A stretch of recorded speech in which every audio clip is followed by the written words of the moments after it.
我仍曾想起，曾經把你帳號間中搜索，要是還一起，明天婚禮我或會當主角，又碰到你的同樣背影，呆望一秒以後便自然清醒。未來不打擾對方，也不祝福對方，放不低所以不來往，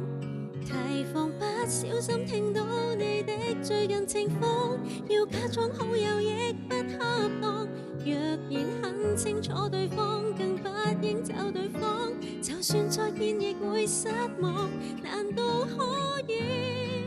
想多一次，合照與對話我亦驚會想分開。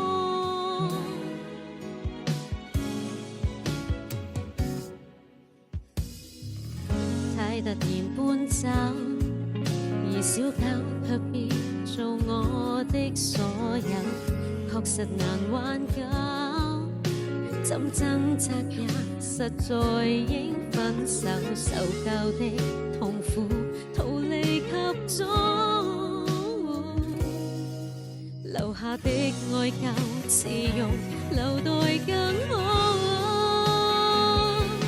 未來不打擾對方，也不祝福對方，放不低所以不來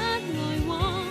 提防不小心聽到你的最近情況，要假裝好友亦不恰當，若然很清楚對方，更不應找對方，就算再見亦會失望，難道可以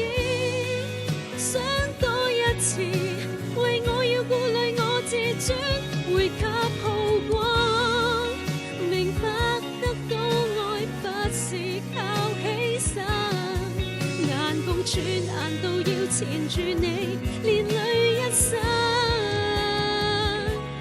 未來不打擾對方，也不祝福對方，最好這一世不來往，提防不小心聽到你的最近情況，這種狠心也是種釋放，若然很清楚對方，更不應找對方，我都不想自制希望，無謂多講，眼淚水過，力氣已耗盡，靠什麼